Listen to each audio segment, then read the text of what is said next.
I'm in the back garden today and I just thought I'd come out and show you this camellia. You know, it's funny, when we first bought it, it just kind of sat there, didn't grow for a few years, and then all of a sudden it started to grow, and then it really took off. And as you can see, I would say it's probably at least 12 feet high, if not more. It's actually touching the birch tree that's sort of in behind it. But anyway, that's the way some plants grow, right? So those are things to know. So this is actually called Donation. It's a lovely flower, beautiful pink. Oh, excuse that noisy ducks going by. And anyway, and then we've got President Roosevelt, rhododendron. It's on the leggy side. Look at it here. You can see that there's large gaps in between flower trusses, so that could be that we have too much shade here for it. It does really well on the other side of the fence as well, but it's still quite leggy. So we've actually cut it back, hoping to sort of make it into more of a bush-like form. But some rhododendrons are just like that. They're just leggy, and that's something you want to look up, or maybe go see them in a park and see how they grow, because they're all so different. We've got some that are really, really bushy, and then this one's quite leggy. But that's just the way it goes in the plant world. Then under here, we've got, under the Styrex tree, you can see the Styrex is just starting to leaf out above me, and it's a lovely tree. It bears white flowers in June that are really fragrant, and the flowers are loved by bees. I just love it because we can smell this tree from the patio. Below the tree, I've got some leopard's bane growing, or Doronicum. Really hardy perennial, easy to grow. Usually goes dormant in the summer and then sets its leaves again in the fall, getting ready for spring. So it's the first yellow daisy-like flower, well, almost like dandelions. They kind of appear about the same time. And the flowers appear at a certain time because they know their pollinators are going to be nearby. So probably next week we're going to see a lot more pollinators in the garden with our rising temperatures. I always talk about the water behind me, and here you can see this is the Chilocothan Slough in the back here.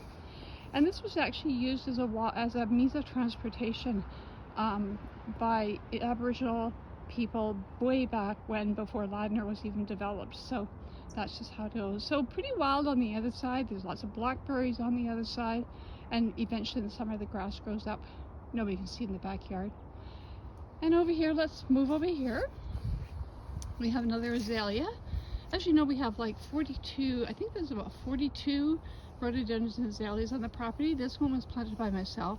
A lot were planted by the previous owner, and we've been here almost 20 years. So anyway, this one is called Cream Crest. So it's got kind of off-white flowers, which are kind of pretty to see in the spring. So it's a really early bloomer, and one of the first to come out.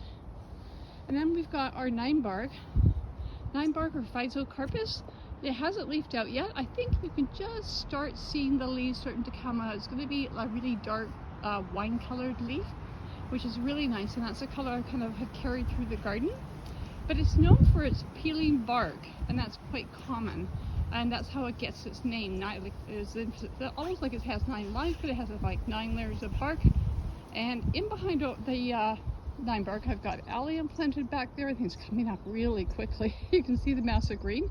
That's all allium, which will bloom usually in April, so that's set to come. Then over in this corner, I've got a hydrangea, and you can see how it's leaning towards the light. As the nine bark starts to leaf out, a lot more shade comes into this whole garden is shade. And so it's stretching. So I'm going to try and maybe support it somehow this year. I don't usually bother, but I'm a lazy gardener, so I sort of let plants grow how they want. I did plant another hydrangea in the back. It's one of the incredible hydrangeas, and incredible, I should say, and it gets really large. But what I like about this is because I found it always flopped, so this way I can actually tie it to the fence, and that will help it all help. So this is the last of this. There was chain link fence all around our property here, and we've only got along the back in this backyard, so that's the last of it. We've taken most of it out. Then of course we have the Centaurea montana all setting up its green leaves, and I've been digging that out furiously, but makes an excellent cut flower, but kind of a thug in the garden. So let's pass the other side. Interesting that we've got these posts in here. Don't mind the wheelbarrow, that's going to get all replanted. We just put it there to cut the grass. So these posts were actually came out of a garden in Boundary Bay, which is in Tawasin, and they were part of a Greek themed garden, and the owner was selling, so he gave us a whole bunch of stuff, including some of the succulents you've seen me plant. So we do have tops for these, which Farmer Jim says he's going to put back on, but you know, that hasn't happened yet. Then we got some viburnum in the back, and here's my bird bath that I usually plant up with succulents. Not much in this garden. It's a real disappointment. So if I stand back here, you can, I've got a wigelia that has taken over the garden. There is a main shrub in the garden, which it'll be really pretty when it's in bloom with its pink flowers. But I've noticed that there's a lack of spring bulbs here.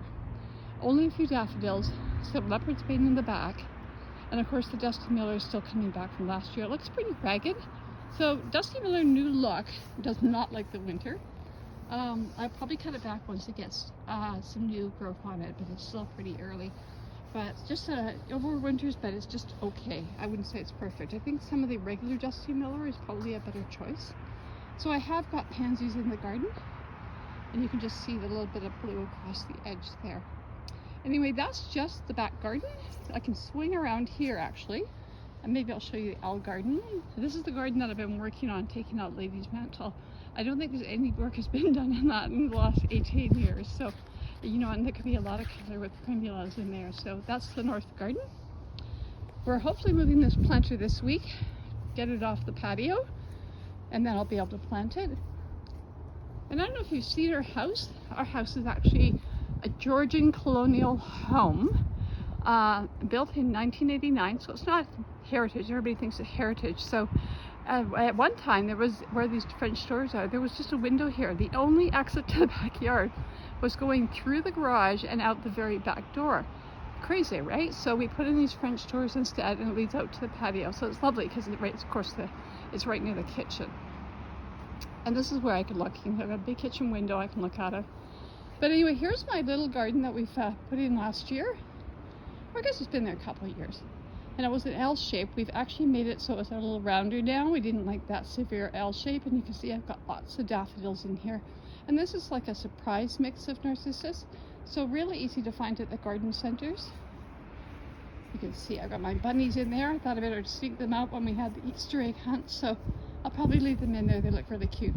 Not sure what annuals I'm going to put in there, but I really like the blue pansies with the yellow. It's a real nice looking spring. And it's so nice to look out the kitchen window and see this, right? So I haven't got any containers filled up yet. I'm going to get my soil ready. But anyway, I'm off to the greenhouse to do some more potting up, and I hope you have a great day. I'll just swing over here past the patio, and then we got another garden over there. But it's not been shading. Look at that.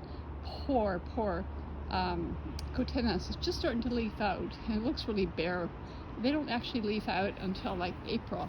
So really late, and we had it pruned really hard, and that's actually will induce more branching lower down on the plant.